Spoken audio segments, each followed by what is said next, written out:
ये शिव महापुराण का भरोसा कहता है। प्रसूति शिव महापुराण की कथा जितनी भी माताएं सुन रही हैं, जिनके घर में 30-30 साल तक औलाद भी नहीं हुई हो, 15 साल, 18 साल, 10 साल, 20 साल, अगर संतान का सुख भी नहीं है तो वे विश्वास करता है जिसने 7 दिन की प्रसूति शिव महापुराण की कथा 7 दिन की अगर पूरी, भले मोबाइल पर सुने, चाहे टीवी पर सुने, चाहे पंडाल में सुने, कामना कर कर, झोली पसार कर अगर दिल से सुनेगी तो ये झोली भले 30 साल क्यों ना हो गए हों तो भी वो भरेगा जरूर, ये निश्चित है। दिल से सुनो, कौन क्या कह रहा है, कौन क्या बोल रहा है, व्यवस्था क्या है, व्यवस्था है कि नहीं है, कौन कहाँ बैठ रहा है, कौन क्या बोल रहा है, हमें उससे मतलब नहीं रखना है। 7 दिन की कथा हमें दिल से सुनना है, बाबा से प्रार्थना करना है कि मेरी झोली खुशियों से भरकर भेजना बाबा, खुशियों से।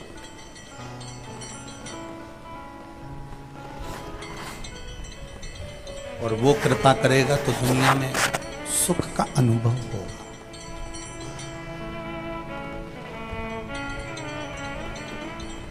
शत्रुपा जी ने तप करा था, साधना करी थी।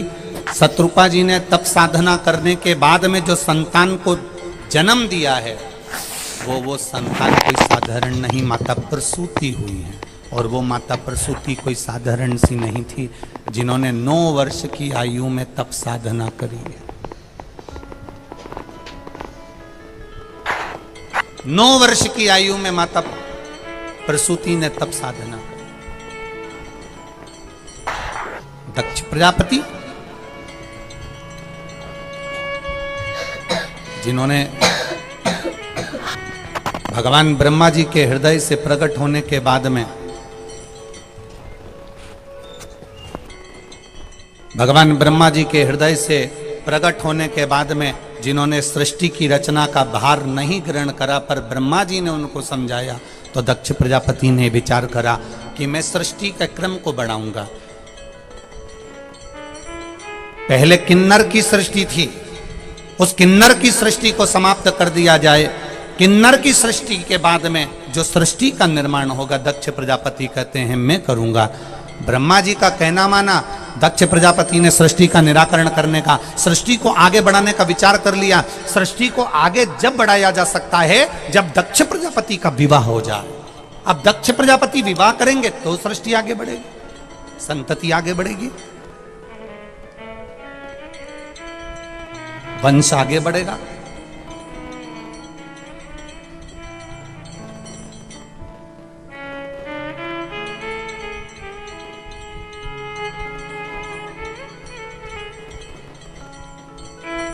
एक मिट्टी के पात्र, उस मिट्टी के पात्र के ऊपर एक तांबे का पात्र। अब जरा माताएं बड़ा ध्यान लगाकर सुनिएगा, कथा चूके ना। आपको 10 जगह जाकर सिर नवाने की जरूरत ना पड़े, एक महादेव के चरणों से ही आपका आनंद सुख प्राप्त हो जाए। एक मट्टी का पात्र, और मट्टी का अगर कोई कलश है छोटा सा, उस कलश के ऊपर तांबे का कलश।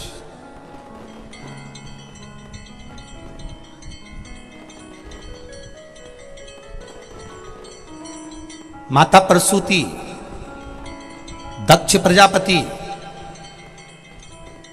और माता वीरणी, इन तीनों का स्मरण कर कर जो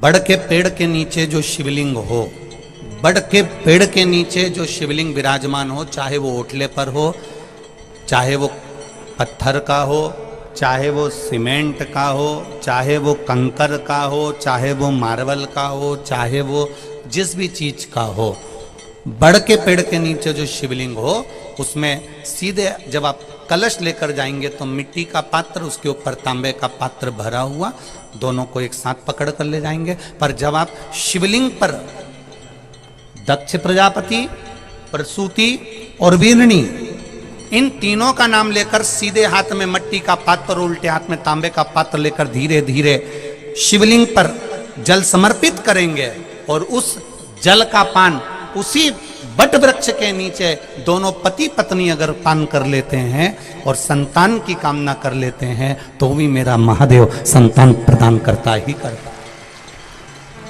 पर ये जो क्रम किया जाता है ये केवल बैसाख के महीने में ही किया जाता है, इसके सिवाय इसको आप अन्य महीनों में नहीं कर सकते, केवल एक बैसाख में।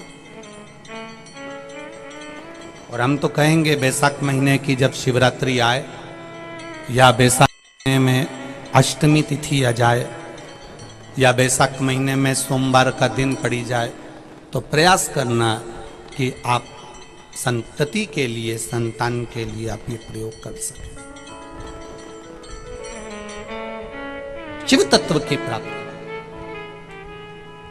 आप डॉक्टर को दिखाओ, आप डॉक्टर की दवाई भी लो, आप डॉक्टर से जांचें भी कराओ, आप डॉक्टर ने जो आपको बताया वैसा आप करो, पर साथ में शिव भक्ति को भी अपने भीतर उतार कर शंकर से भी अपने दिल की बात कहकर चलो। शिव से भी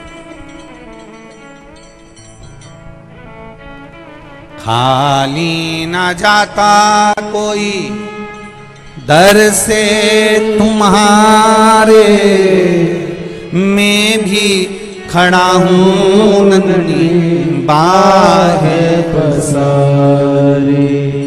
बाबा आपके चरणारविंद का रस तत्व हमें प्राप्त हो।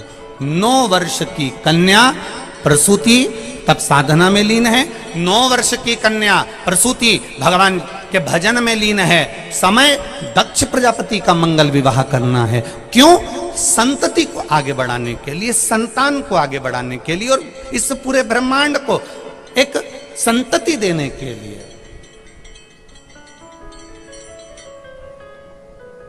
करा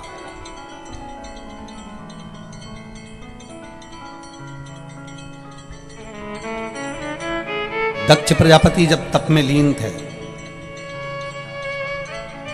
कहा, ब्रह्मा जी ने आकर कहा, दक्ष प्रजापति तुम तप में तो लीन हो परंतु हमारा विचार है कि तुम अब संतति को आगे बढ़ाओ। तुम्हें संतति को आगे कैसे बढ़ाऊं?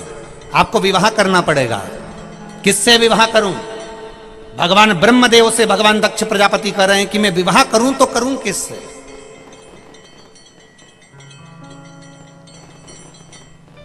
कहा, प्रजापति वीरण की पुत्री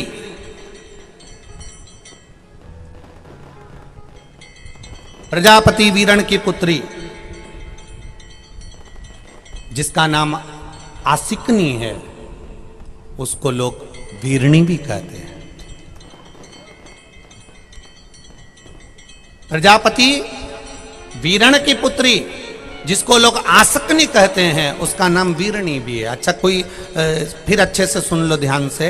कोई अगर आपसे कहे कि सियोर वाले महाराज ये कथा कहाँ से बाच रहे हैं तो आप बता देना शिव महापुराण सती खंड अध्याय नंबर 13 और page number 155, 156, 157 Gita press Gorakhpur की शिव महापुराण से ये चरित्र चल रहा है। ध्यान रखिए।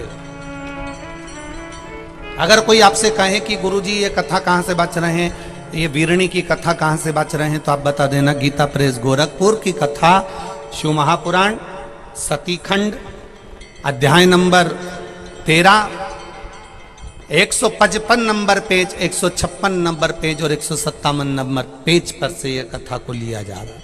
बहुत ध्यान से सुनो। दक्ष प्रजापति कोई कहे आपसे कि ये संतान प्राप्ति के लिए गुरुजी बोल रहे हैं तो ये कौन से पेज पर, तो उसका स्मरण आपको रहना चाहिए कि हम शिव पुराण के इस अध्याय को पढ़ रहे हैं, इस पेज को पढ़ रहे हैं और इस जगह को पढ़ रहे हैं। दक्ष प्रजापति तुम्हें विवाह करना पड़ेगा। किससे? प्रजापति वीरण की पुत्री आसकनी से।